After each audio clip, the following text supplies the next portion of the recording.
Cześć! W dzisiejszym filmie dowiesz się, gdzie znaleźć tłumacza. Oczywiście znalezienie tłumacza to nie jest problem. Cały szkopuł polega na tym, aby znaleźć dobrego tłumacza. Takiego, który wykona pracę w terminie, wykona pracę dobrze i nie narazi Cię na szkody. Zapewne jeżeli szukasz tłumacza, powiedzmy z języka angielskiego, to w wyszukiwarkę internetową wpiszesz tłumacz angielskiego i ewentualnie dodasz jeszcze nazwę miasta. I oczywiście na liście wyników pokażą się biura tłumaczeń, indywidualni tłumacze, być może także platformy tłumaczy. Jednak nie wszystko, co znajdziemy w internecie, jest wartościowe, dlatego obejrzyj ten film, a dowiesz się, gdzie znaleźć rzetelnych tłumaczy, tak abyś mógł podjąć najlepszą dla Twojego biznesu decyzję.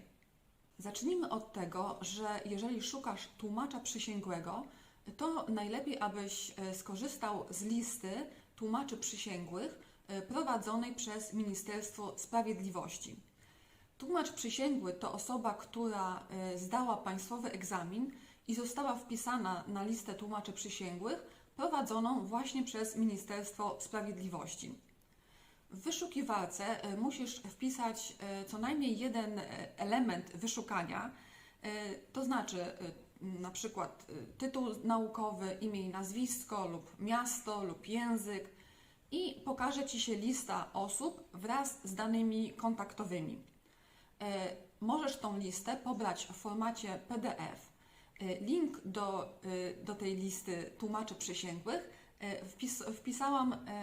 podałam w opisie do tego filmu. Jeśli nie musisz zlecić tłumaczenia przysięgłego, to zapewne szukasz zwykłego tłumacza lub tłumacza specjalistycznego. Takiego tłumacza możesz znaleźć w bazach tłumaczy, gdzie można publikować zlecenia dla tłumaczy, przeglądać profile tłumaczy, jak również sprawdzić ocenę poprzednich zleceniodawców. Jedną z największych i najbardziej popularnych takich platform jest PROZ i link do tej platformy również zamieszczam w opisie do tego filmu. Jest to platforma, która powstała pod koniec lat 90. i obecnie jest tam kilka milionów kont użytkowników. Możesz znaleźć tłumacza, jak również korektora czy copywritera. Wystarczy, żebyś wpisał w wyszukiwarkę język źródłowy, język docelowy i ewentualnie jeszcze kilka parametrów, na przykład budżet projektu czy specjalizację i otrzymasz listę osób, które spełniają te kryteria i ponownie możesz przejrzeć ich profile, możesz zapoznać się z opiniami poprzednich zleceniodawców. Zanim przejdziemy do kolejnych źródeł, gdzie możesz znaleźć tłumacza, zostaw mi lajka pod tym filmem, jeśli Ci się podobał, aby więcej osób się o nim dowiedziało. Oczywiście jest wiele innych platform, na których możesz wrzucić zlecenie tłumaczenia, na przykład Ofertero, Oferia czy OLX. Jednak musisz uważać przy wyborze zleceniobiorcy, ponieważ często na tych platformach głównym elementem wyboru jest cena, a nie jakość. Dlatego bądź ostrożny. Najlepiej korzystać z takich platform, gdzie możesz sprawdzić rzetelne opinie poprzednich zleceniodawców.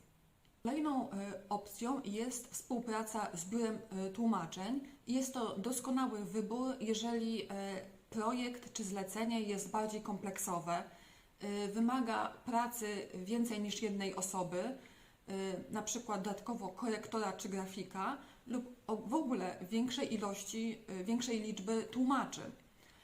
Ale znowu musisz być ostrożny, wybierając biuro tłumaczeń, z którym chcesz współpracować, ponieważ są różne biura tłumaczeń. Są oczywiście rzetelne i godne polecenia, ale są i takie, które płacą tłumaczowi niewielkie stawki albo nie płacą w ogóle, dla których jakość nie jest najwyższą wartością. One po prostu chcą zarobić. Dlatego wybierając biuro tłumaczeń, zapoznaj się z ich stroną internetową, z ich ofertą, zobacz jak wygląda komunikacja, czy na przykład umieścili jakiś podstawowy cennik lub informacje o tym, jak dbają o jakość wykonywanych tłumaczeń. Ale w internecie znajdziesz nie tylko biura tłumaczeń. Jest to doskonałe miejsce, aby bezpośrednio dotrzeć do tłumacza. Ale znowu musisz dać sobie czas, aby zapoznać się z daną osobą.